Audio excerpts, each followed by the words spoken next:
Bonjour à tous et à toutes, j'espère que vous allez bien. Dans cette nouvelle vidéo, je vous propose de vous parler du psoas, l'un des muscles les plus importants du corps humain. Il est situé au cœur même de l'articulation de la hanche et tout au long de la colonne lombaire.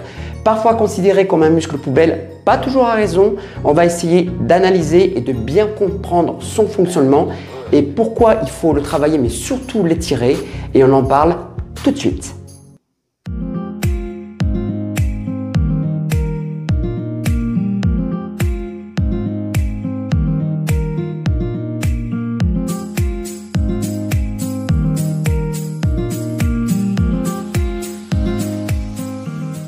Alors pour faire simple, tu peux retenir que le psoas dans sa partie supérieure va venir s'insérer sur les 5 vertèbres lombaires. Ensuite, il va venir former une sorte de hamac qui va venir passer sous le rein et le côlon. Et dans sa partie inférieure, il va venir s'insérer sur le col du fémur, donc l'os de la cuisse, sur une zone qu'on appelle le petit trochanter. Au niveau de ses fonctions, on va différencier des rôles dynamiques et des rôles statiques. La première fonction en dynamique, ça va être la flexion de hanche. Lorsque par exemple tu emmènes ici ta jambe sur le buste, donc là c'est le psoas qui participe, mais il va venir aussi avoir une fonction de flexion du buste sur les jambes lorsque celles-ci sont immobiles. Et concernant son rôle statique, sa fonction va être essentielle dans l'équilibre postural, mais aussi le fait de maintenir droit la colonne lombaire, le bassin et l'articulation coxo-fémorale qui est l'articulation de la hanche. Concernant les exercices pratiques, le premier que je te propose va se faire allongé sur le dos. Donc tu peux utiliser soit ton propre lit ou alors un canapé comme celui-ci.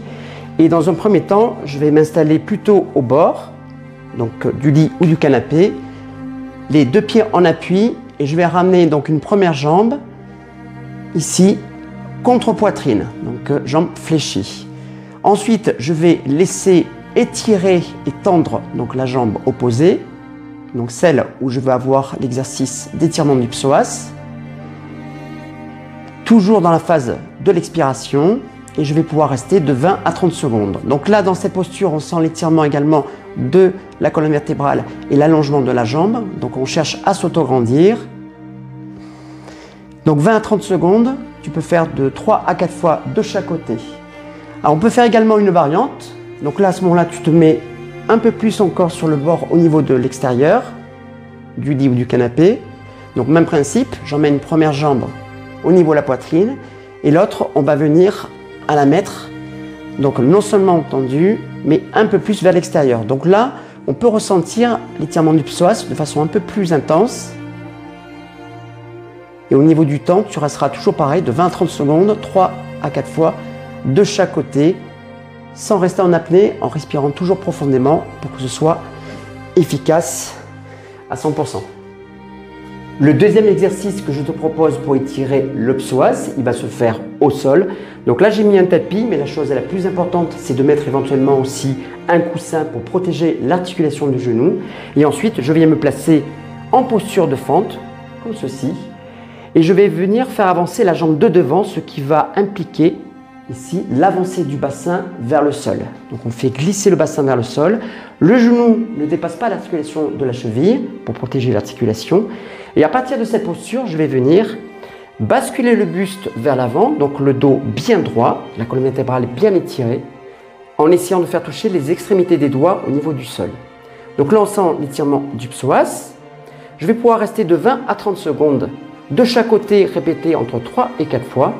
Donc le problème avec cet exercice, c'est qu'il faut avoir encore la capacité de maintenir cette ouverture au niveau de la poitrine et le dos bien droit. Si ce n'est pas le cas, je te propose une autre version. Donc toujours à partir de la position à genoux, je me place ici en fente. Mais cette fois-ci, je ne vais pas descendre. Donc je vais rester dans cette posture et je vais chercher plutôt à ce qu'on appelle rétroverser le bassin. Donc je vais rentrer le bassin vers l'intérieur, comme si tu voulais faire passer le coccyx sous les fesses, tout simplement. Donc tu vas avoir les fessiers fortement contractés. Donc le genou de la jambe de devant est au-dessus de la cheville. La jambe de derrière, le genou est au-dessous de la hanche. Donc la hanche au-dessus. Donc je suis à 90 degrés, donc je vais rétroverser mon bassin, je contracte fortement les fessiers et là on sent l'étirement du psoas Également au niveau du fémur un petit peu, parce qu'il y a des insertions qui sont communes.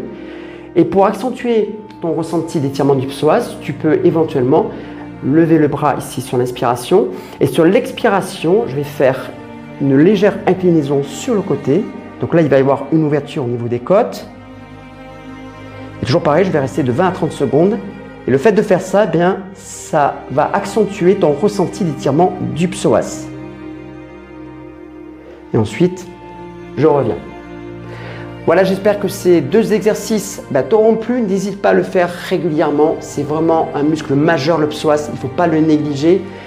Alors, il est important de le renforcer, bien sûr, mais il est important également de l'étirer régulièrement, notamment pour toutes les personnes qui sont un petit peu sédentaires ou alors qui ont un poste de travail en position assis toute la journée. Qu'est-ce qui se passe lorsque tu es assis, que ce soit les gens qui travaillent dans les bureaux, les chauffeurs de taxi ou les chauffeurs routiers? Eh bien, tu vas voir le psoas qui va venir se raccourcir, le fait qu'il y ait une flexion de la hanche en permanence, et il est indispensable de l'étirer pour garder une bonne santé de ton corps, une bonne santé de ce muscle. Voilà, n'hésite pas comme d'habitude à nous rejoindre si la chaîne te plaît et à mettre un petit pouce bleu. Quant à nous, on se voit la semaine prochaine et comme d'habitude, restez en forme.